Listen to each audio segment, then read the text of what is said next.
മിസ്കി അടുക്കളയുടെ മറ്റൊരു വീഡിയോയിലേക്ക് എല്ലാവർക്കും സ്വാഗതം. നമുക്ക് കടലമാവ് കൊണ്ടൊരു ലഡു ഉണ്ട്. ഞാൻ അതിനായിട്ട് ഒരു കടായി അടുപ്പിൽ വെച്ചിട്ടുണ്ട്. അത് ചൂടായി വന്നിട്ടുണ്ട്. നമുക്കതിലേക്കൊരു അരക്കപ്പ് നെയ്യ് ഒഴിച്ചു കൊടുക്കാം. ഞാൻ ഒരു കപ്പ് എടുത്ത് വെച്ചിട്ടുണ്ട്. നമുക്കിപ്പോൾ അരക്കപ്പ് ഒഴിച്ചു കൊടുക്കാം. മുഴുവനായിട്ട് ഒഴിക്കണ്ട, കൈ കൊണ്ട് തന്നെ എടുത്തിടുവാണേ. അരക്കപ്പ് നെയ്യ് ഒഴിച്ചു കൊടുത്തിട്ടുണ്ട്. അന്ന് ചൂടായി വരട്ടെ. ഈ നെയ്യ് ഒഴിച്ച കപ്പിന് 2 കപ്പ് കടലമാവ് ഞാൻ ഇവിടെ എടുത്ത് വെച്ചിട്ടുണ്ട്. 2 കപ്പ് കടലമാവ് എടുത്ത് വെച്ചിട്ടുണ്ട്. അത് നമുക്ക് ഇതിലേക്ക് ഇട്ട് കൊടുക്കാം. സിമ്മിലിട്ടിട്ടാണ്. ഇതിലിട്ട് നല്ല ഇളക്കി കൊടുക്കുക, വറുത്തെടുക്കുക. കരിഞ്ഞു പോകരുത്. ഞാൻ സിമ്മിലിടാൻ പറഞ്ഞു. കട്ട വെട്ടുന്നത് പൊടിച്ചിട്ട് കൊടുക്കണം. നമ്മൾ ഫ്ലെയിം കൂട്ടി വെച്ചാൽ ചിലപ്പം പൊടിയല്ലേ, കരിഞ്ഞു പോകും. അതിനെ സിമ്മിലിടുന്നു പറഞ്ഞു. എനിക്ക് കട്ടയെല്ലാം പൊടിച്ചു കൊടുത്തുകൊണ്ടിരിക്കണം. പേടയോ ജിലേബിയോ ലഡുവോ എന്ത് വേണമെങ്കിലും നമുക്ക് വീട്ടിലുണ്ടാക്കാമല്ലോ. എളുപ്പമാണ് ഇതൊക്കെ ഉണ്ടാക്കാം കേട്ടോ, ബുദ്ധിമുട്ടൊന്നുമില്ല.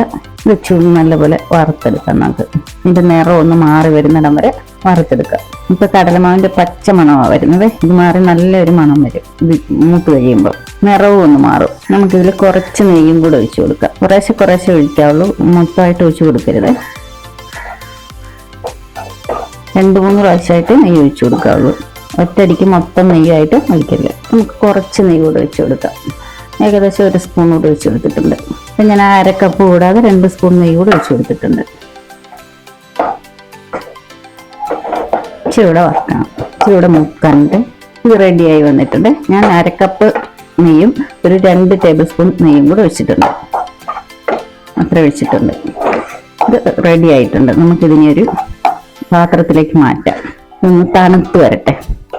നമ്മുടെ ആ കടലമാവിന്റെ മിക്സ് ഒന്ന് ചൂടാറിയിട്ടുണ്ട്. നമുക്ക് കൈ തൊടാവുന്ന പരുവത്തിൽ 2 കപ്പ് പഞ്ചസാര പൊടിച്ചത് ഇട്ട് കൊടുക്കണം.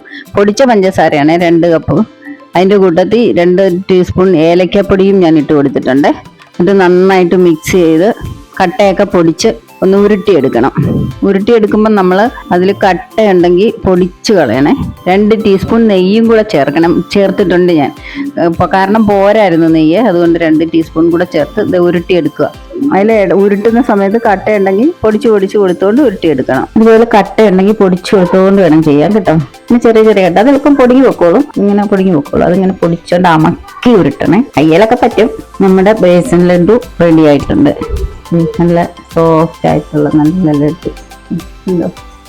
നിങ്ങൾക്ക് റെസിപ്പി ഇഷ്ടപ്പെട്ടെങ്കിൽ ലൈക്ക് ചെയ്യുക. ഈ വീഡിയോ ഇവിടെ വൈൻഡപ്പ് ചെയ്യുകയാണ്. അടുത്തൊരു വീഡിയോ അടുത്ത ദിവസം കാണാം.